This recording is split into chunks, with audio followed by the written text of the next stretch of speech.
की जय। तो आज माता के हाथ में जो गदा है हम लोग उस पर चर्चा कर रहे हैं। माता जी के हाथ में गदा जब हम देखते हैं तो गदा के धारण किए हुए जो हमारे प्रसिद्ध भगवान हैं वो श्री हनुमान जी महाराज हैं। बोलो हनुमान जी महाराज की। तो गदा उनके हाथ में, राम जी की सेवा में जहाँ भी रहते हैं कि हनुमान जी गदा के साथ दिखते हैं, ऐसा आपको प्रायः चित्रों में दिखाई पड़ेगा। कहीं कहीं ध्यानस्थ मुद्रा में है, सुमिरन मुद्रा में है, तो वहाँ पास में ही गदा रखा रहता है। तो देखो आप इन विचारों को, इन भावों को समझने की जरूरत है। तो आज गदा के ऊपर हम लोग चिंतन कर रहे हैं। ये गदा का क्या अर्थ होता है? हमारे जीवन में गदा जब हम देखते हैं तो हमारे मन में एक सहज भाव उठता है कि किसी को पीटा जाएगा, किसी को मारने के काम आएगा महाराज। तो ये जो भाव आता है ये बिल्कुल ठीक भाव आता है। गदा किसी को मारने के काम, पीटने के काम आता है। किसकी पिटाई की जाएगी, चर्चा को सरलता से हम लोग आगे बढ़ाते हैं। तो आप देखते होंगे गदा से कोई अपने मित्र को नहीं पीटता। हनुमान जी महाराज वहीं पीटे जब युद्ध हुआ, लेकिन उसके बाद तो गदा किसी पे नहीं चलाते। तो गदा चलती है, पिटाई होती है, लेकिन किसके ऊपर? तो कहा दुष्टों के ऊपर होती है। तो ये पहला अर्थ लेना है गदा का कि गदा से दुष्टों की पिटाई की जाती है। ठीक है, अब हम आगे चलते हैं। दुष्ट शब्द का एक अर्थ तो यह होता है कि कोई व्यक्ति दुष्ट है, लेकिन दुष्ट शब्द का एक अर्थ यह भी होता है कि जो हमको दुख देता है उसको दुष्ट कहते हैं। बात खुली? जो हमको दुख देता है उसको हम लोग दुष्ट कहते हैं। तो कभी कोई व्यक्ति ऐसा स्वभाव बना लेता है जिसके स्वभाव से समाज को, राष्ट्र को दुख मिलता है, तो हम सब उसके लिए यह प्रयोग शब्द करते हैं कि यह व्यक्ति बहुत बड़ा, थोड़ा बोलो भाई, क्या है? दुष्ट है। तो ऐसे व्यक्ति के ऊपर गदा का प्रहार तो होना ही चाहिए। देखो, माँ गदा लेकर के यह संदेश संपूर्ण विश्व को प्रदान कर रही हैं कि जो दुख दे उस पर गदा चलनी ही चलनी चाहिए।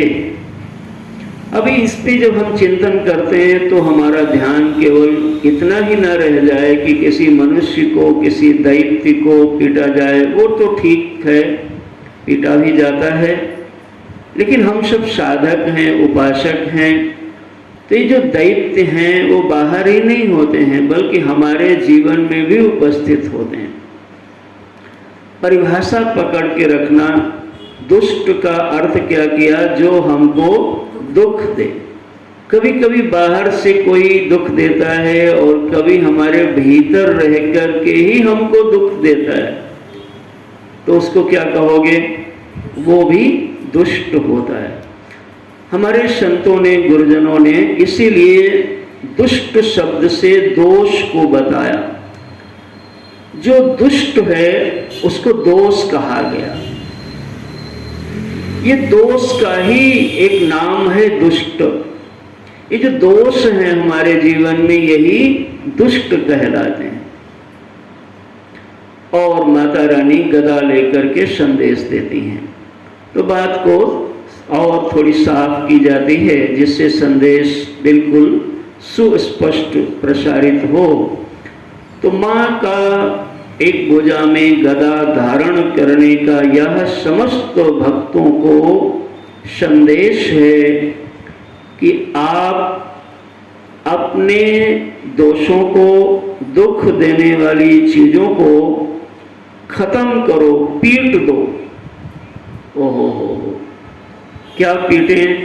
तो उस पर चिंतन देखो।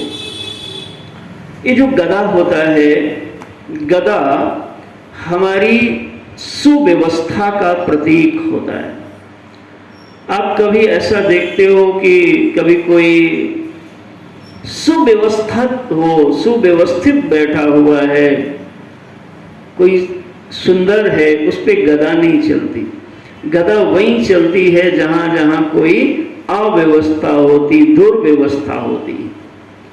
हम सबकी इस दुर्गति में, हम सबके जीवन के पतन में जो मूल अनेक बातें चिंतन में आ रही हैं, उनमें एक चीज होती है हमारे जीवन में अव्यवस्था का होना। हमारे जीवन में अव्यवस्था क्यों है? क्योंकि हमारे जीवन में दोष युक्त स्वभाव बना हुआ है। उस दोष युक्त स्वभाव का परिणाम अव्यवस्था है, दोष युक्त व्यवस्था बन जाया करती है। माता रानी का संदेश है कि यह गदा, यदि आप अपनी दुर्गति का नाश चाहते हो और करना चाहते हो, या जिनकी दुर्गति का नाश हुआ, आज जो शिखर पे पहुंचे हैं, शिखर पुरुष हैं, सफल पुरुष हैं, आप उनके जीवन में इस संदेश को प्रैक्टिकल देख भी सकते हैं। उपदेश यह है कि हम जब तक अपने जीवन की दुर्व्यवस्थाओं को, अव्यवस्थाओं को मसल नहीं देंगे, कुचल नहीं देंगे, उनको तोड़ नहीं देंगे, तब तक हमारी दुर्गति का नाश नहीं हो पाएगा। इस स्पष्ट संदेश है मां के हाथ में गदा धारण करने का। गदा माने सुव्यवस्था का सिंबल। कभी आप हनुमान जी को अव्यवस्थित देखते हैं क्या? आप सीरियल वगैरह में देखो तो हनुमान जी किसी को मारते भी हैं तो भी बड़ा व्यवस्था से व्यवस्थित होके मारते हैं। बात करते हैं तो भगवान के पास आए तो, लंका में गए तो विभीषण भैया से मुलाकात हुई तो माता सीता को संदेश सुनाया, तो आप देखिए उनका कैसे जीवन व्यवस्थित है। इसको बोलते हैं वेल मैनेजमेंट। आज हमारे यहाँ बड़े बड़े सेमिनार होते हैं, आयोजन होते हैं, जो व्यवस्था को, अब तो कोई भी समारोह होता है उसके लिए अलग से एक टीम आती है जो उसको मैनेज करती है। शादी विवाह करना तो ये मैरिज मैनेजमेंट के लोग आते हैं। ऐसा होता है भाई। अब बर्थडे वाले भी सुना सब मिल जा रहे हैं, घर बनाने वाले देखो आप, ये गदा का संकेत है। सुव्यवस्था यदि हमारे जीवन में नहीं आई तो हमारे जीवन की दुर्गति कभी खत्म नहीं होगी महाराज। अब ये कैसे खत्म होगी और कैसे आती है, इसको थोड़ा हम लोग देखते हैं। कभी कभी आप अपने परिवारों में देखें, दो बच्चे हैं, एक बच्चा प्रातः काल वहीं से प्रारंभ होता है, इसलिए वहीं से हम लोग चलते हैं। तो देखोगे कि कोई बिस्तर से विश्राम करके उठा, और जैसे विश्राम करके उठा तो महाराज उसका बेडशीट, उसका तकिया सब ऐसे पड़ा हुआ है जैसे लगता है कि यहाँ पता नहीं कौन सोया था। अस्तम व्यस्तम है बिल्कुल। कोई दूसरा आदमी उस कक्ष में चला जाए तो देख के बड़ा आश्चर्य लगता है। और कोई ऐसा भी है कि जैसे ही अपने बिस्तर को त्यागता है तो सबसे पहले उसमें जो थोड़ी अव्यवस्था हुई होगी सोने में, सिमट गया होगा इधर उधर चादर तकिया, तो सबसे पहले वो खुद उस काम को करता है कि पहले उसको ठीक करता है, चादर ठीक करता है, कंबल को ठीक करता है। देखो बस यहीं से श्री गणेश होता है कैसे कौन कहां पर पहुंचेगा। एक व्यक्ति भोजन करता है, और भोजन करने के बाद अपने पात्रों को धुलता है तो उसको लगता है हमने तो कर लिया, अगला जो करे वो अपना समझेगा। लेकिन दूसरा व्यक्ति करता है तो उसको अच्छे से साफ करके रखता है। ये छोटी छोटी आदत है, लेकिन ये हमारे जीवन की दुर्गति और सद्गति की दिशा का निर्धारक बन जाया करता है। मां कहती हैं कि आप यदि दुर्गति का नाश करना चाहते हो तो हमारी इस गदा को हाथ में हमेशा पकड़े रहो, और पकड़े मत रहो, पीटते रहो। किसको? तो कहा पीटना है दुर्व्यवस्था को। जैसे ही आप अपने घर से प्रारंभ करें, आप बिस्तर से उठे और अस्त व्यस्त हुआ तो आप उसको क्या करो? गदा चला दो। गदा माने व्यवस्थित कर देना, यही गदा का चलाना है। किसी का सर नहीं तोड़ने लग जाना, उसको ठीक कर दिया, ये मानी माता की गदा चल गई। किसी विद्यार्थी की आप किताबें देखें तो आपको सब बिल्कुल एकदम ठीक मिलेंगी, कोना भी टेढ़ा नहीं मिलेगा। और कुछ ऐसे भी महापुरुष मिल जाएंगे जिनमें कोना की कौन बात करे, 2-4 पेज ही नहीं मिलेंगे महाराज। अब ये दोनों बच्चे इसी दुनिया में रहेंगे। एक व्यक्ति का यह जो स्वभाव है कि दुर्व्यवस्था को, अव्यवस्था को कुचलने का, माता ने उसको एक गदा सौंप रखी है। किसके अंदर? मन के अंदर, स्वभाव में, कि जैसे ही कोई अव्यवस्था देखता है वो उसको कुचल देता है, मसल देता है। और ये स्वभाव उसको धीरे धीरे शिखर पर ले जाके उसके आने वाले भविष्य में सारी दुर्गतियों के नाश का कारण बन जाएगा।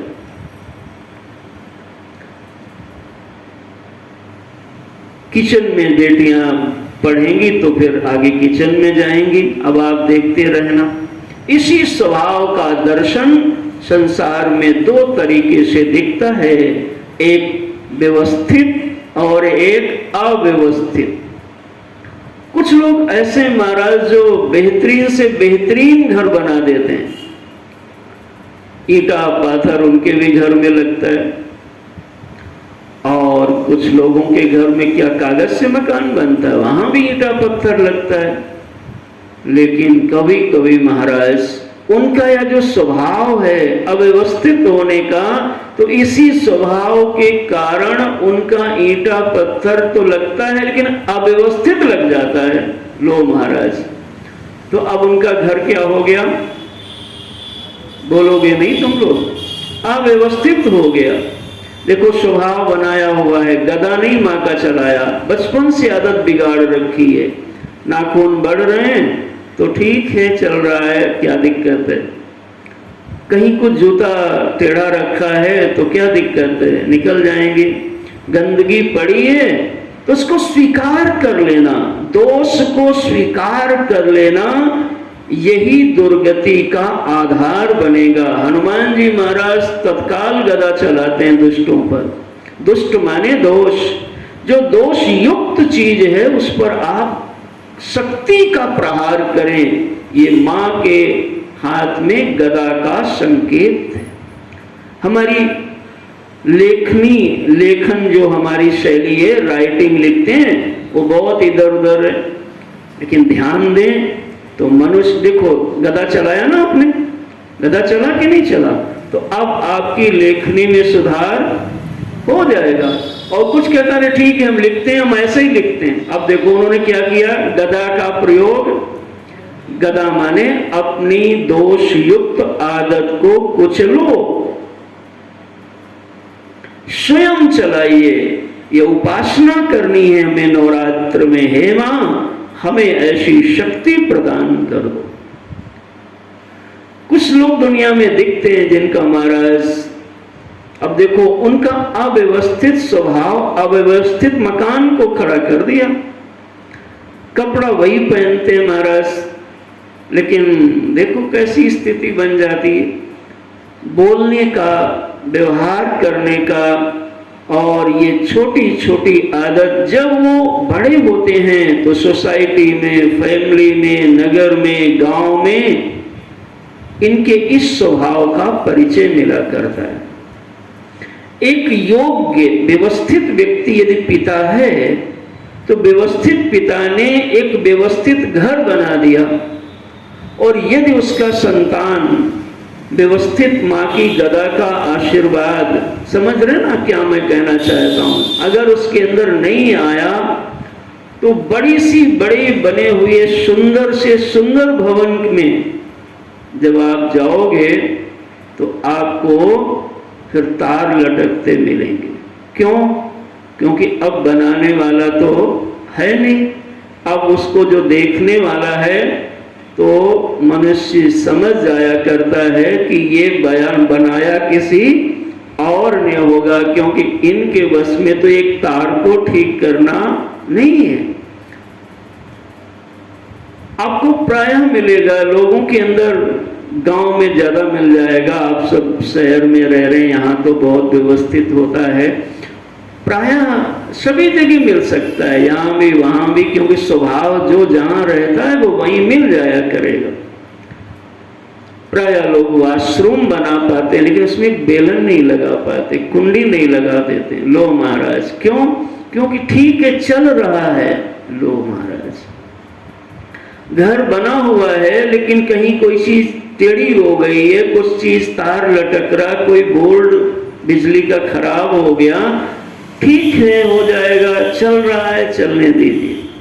ये जो स्वभाव है ये माता रानी के आज का संदेश है कि आपके आगामी जीवन को पूरा दुखी बना देगा, दुर्गति में डाल देगा, क्योंकि आपने स्वभाव बना लिया है हर दोष को स्वीकार करने का। आपके पास गदा चलाने की सामर्थ्य नहीं है महाराज। अब गदा चलाइए तत्काल, एक तार निकल गया तो उस पर क्या चल जाए? गदा चल जाए। हमारी वाणी में दोष आ रहा है तो वाणी के ऊपर गदा चल जाए। हमारे परिवार की किसी के घरों में जाओ तो ऐसा सब व्यवस्थित मिलता है, जूते चप्पल कहाँ, कपड़े कहाँ, हाँ? और एक कमरा ऐसा होता है जिसमें किसी को जाने को नहीं दिया जाता है, उसी में सारी यह व्यवस्था होती है। कहते सब इसी में जल्दी जल्दी रख दो महाराज, महाराज जी आने वाले हैं। महात्मा लोग भी कम नहीं हो, कहते हैं इसमें जरा देखने क्या है, तो पता उसी में सब अगड़म बगड़म रखा आ जाता है। चलो एक दिन के लिए तो सुधरे, ये स्वभाव यदि तुम्हें बन जाए तो आपका जीवन ऐसा हो जाएगा, आपकी चॉइस अच्छी हो जाएगी।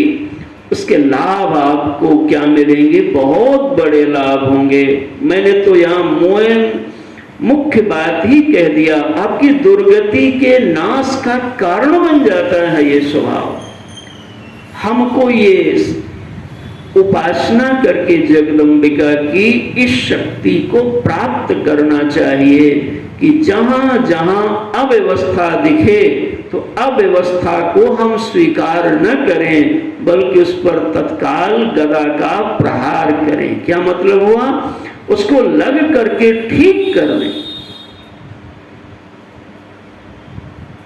गेट टेढ़ा हो गया तो चलता है, कोई चीज बिगड़ गई तो चलती है। ये जो चलने का स्वभाव यदि आपने बना लिया तो आपका जीवन दुर्गति की ओर बढ़ जाएगा। और अगर माता रानी का आशीर्वाद आपने लेके गदा धारण कर लिया, हनुमान जी कैसे हैं हमारे, तो उनका वर्णन सब लोग तो सुनते ही हो महाराज।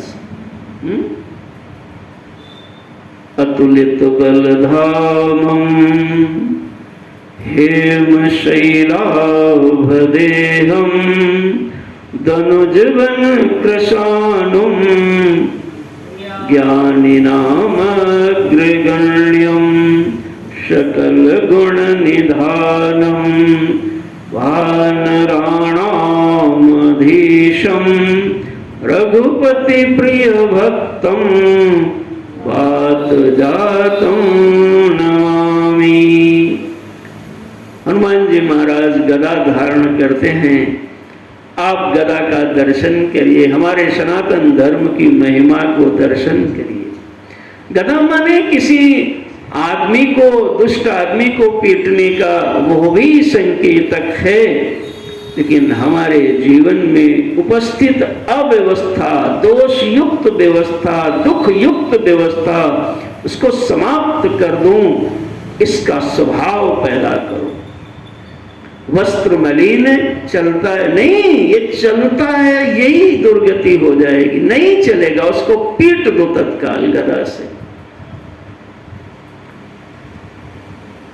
आपके अंदर ये कितना समझ में आया है व्यवस्था के प्रति, तो बस यही आपके जीवन को सद्गति में परिवर्तित कर देगा। ऑफिस में जाइए, आप खेतों में जाइए तो किसान में भेद मिल जाएगा, दुकान में भेद मिल जाएगा, घर में भेद मिल जाएगा। दो लोग झाड़ू लगाएं और दोनों लोगों की झाड़ू में अंतर आ जाया करता है।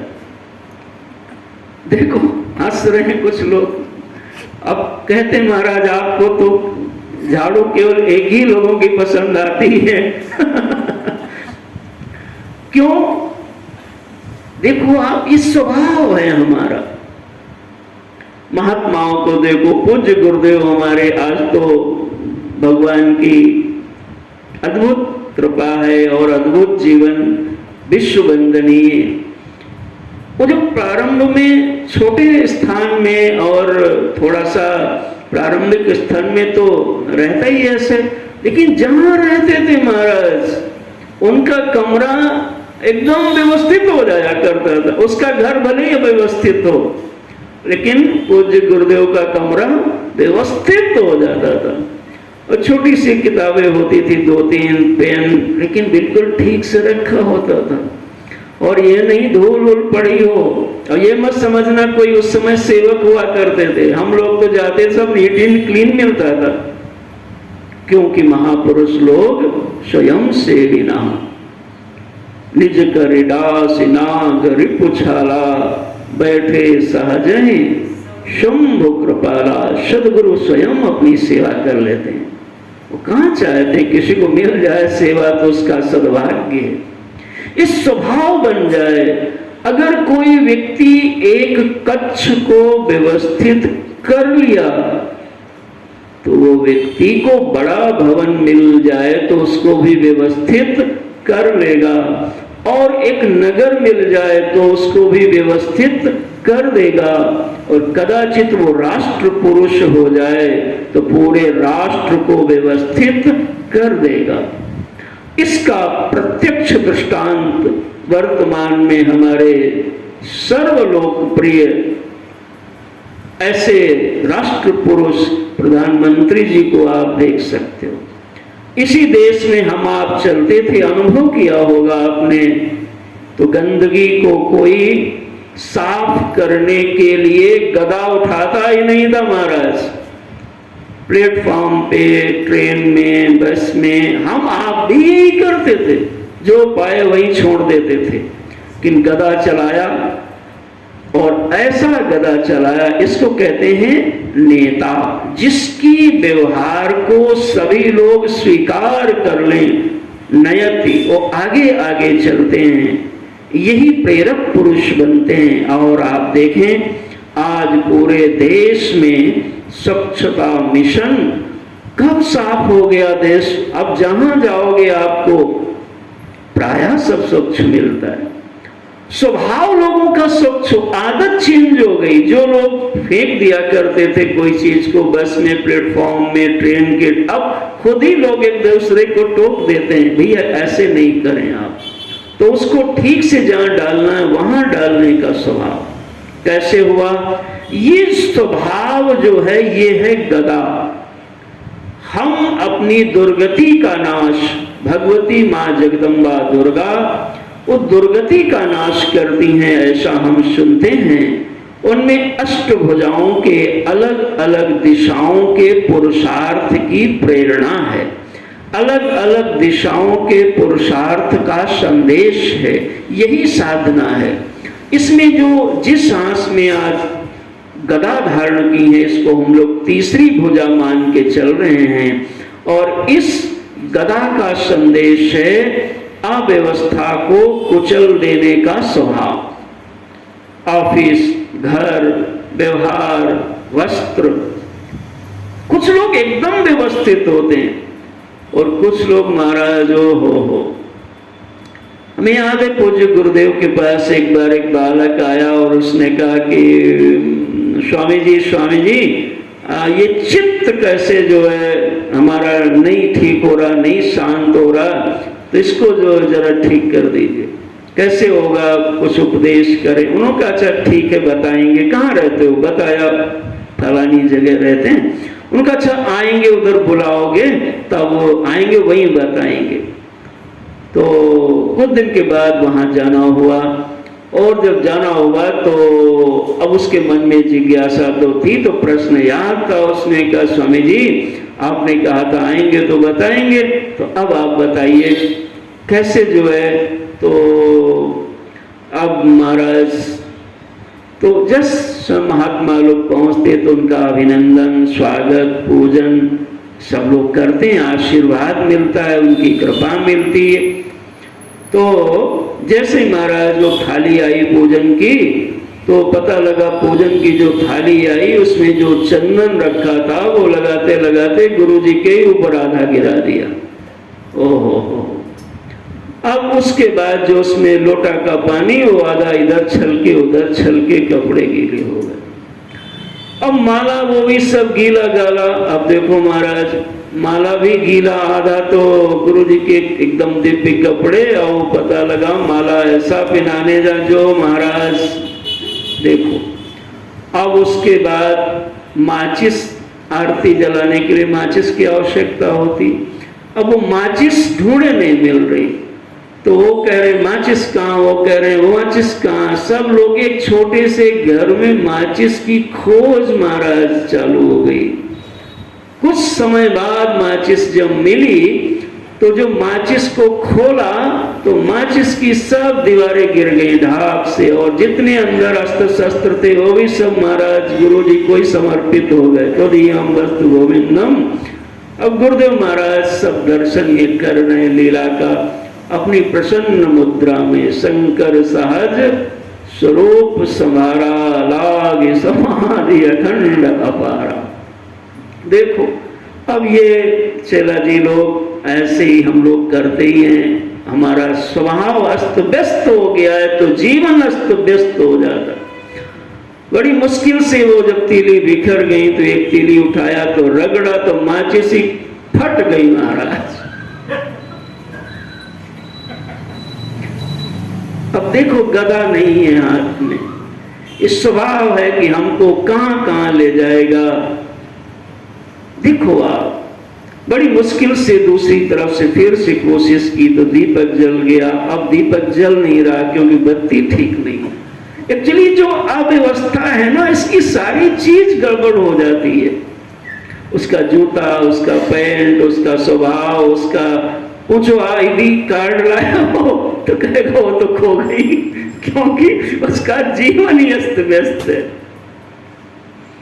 बड़ी मुश्किल से आरती जली। खैर आरती हुई और उसके बाद आदर सम्मान करके कुछ फलाहार आदि हुआ। तो इतने में वहीं पे बैठे बैठे तो महाराज चर्चा होने लगी। तो चर्चा कहते हैं कि वहीं पास में अब सब कुछ भगवान के चित्र आदि लगे थे। तो एक चित्र के ऊपर बहुत सारा धूल जाला ऐसा कुछ, तो स्वामी जी का बार बार ध्यान उधर जाता तो उसको लगता कि शायद ये जो चित्र है इसमें धूल है इसीलिए देखा जा रहा है, तो लाओ इसको जल्दी से ठीक करो। तो कहते हैं अब जैसे ही वो उठा तो सोचा कुर्सी लगाया, तो कुर्सी लगाते खुद ही महाराज पहले तो गिरा। अब देखो कैसे चलता है लीला। उसके बाद जैसे ही पकड़ा तो महाराज पकड़ करके चित्र को उठाया, और चित्र को उठाते उठाते हड़बड़ी में चित्र ही नीचे गिरा और सीताराम महाराज हो गया। खैर शांति हुई। थोड़ी देर बाद प्रश्न पुनः वही आया, महाराज चित्त कैसे ठीक हो? तो पूज्य गुरुदेव ने इतना ही कहा कि देखो भाई, चित्त तब ठीक होगा जब पहले हम लोग इन चित्रों को ठीक कर लें। ये संसार भगवान का एक चित्र है, इसमें इसको व्यवस्थित यदि हम आप बाहर की व्यवस्था को व्यवस्थित नहीं कर पाओगे तो अंतःकरण कभी भी व्यवस्थित हो नहीं सकता। इसलिए यदि आपको इच्छा है कि मैं भीतर से निर्मल रहूं, व्यवस्थित रहूं, शांत रहूं, तो आपको बाहर की व्यवस्था को व्यवस्थित करना ये अनिवार्य शर्त है। और ये माँ दुर्गा की तीसरी भुजा का, गदा का संदेश है कि हे भक्तजनों, तुम अपनी दुर्गति का नाश करना चाहते हो तो जीवन में समस्त छोटी छोटी अव्यवस्था को सहना बंद करो, उसको तत्काल गदा से प्रहार करो, कुचल डालो, मसल डालो, खत्म कर दो।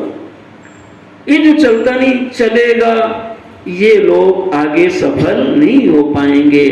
और जिन लोगों ने छोटी छोटी व्यवस्था को व्यवस्थित करने की आदत डाल दिया, ये लोग दुनिया में किसी भी सेक्टर में जाएं, व्यापार में, राजनीति के क्षेत्र में, किसी भी फील्ड में, प्रशासन के क्षेत्र में जाएंगे तो इनका काम बोलेगा, इनका व्यवहार बोलेगा। और ये माता दुर्गा की ऐसी आशीर्वाद हैं कि महाराज जहां जाएंगे उनका नाम होगा।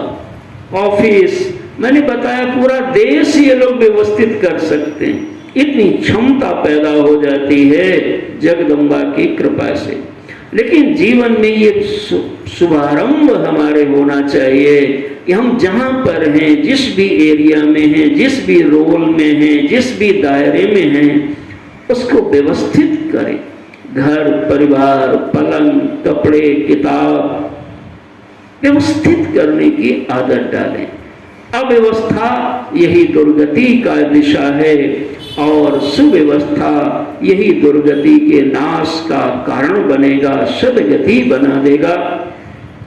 तो ये तीसरे भुजा की आपको मैंने संक्षेप में कुछ संदेश, कुछ अर्थ, कुछ भाव उसके प्रति निवेदन किया।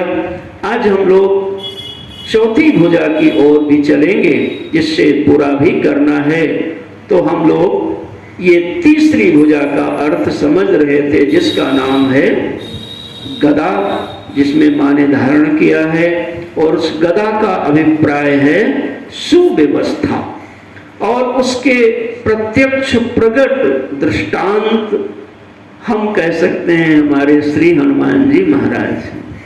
कंचन वरण विराज सुवेशा कानन कुंडल, अद्भुत महाराज विग्रह हैं। रूप की दृष्टि से, ज्ञान की, ये स्वभाव है।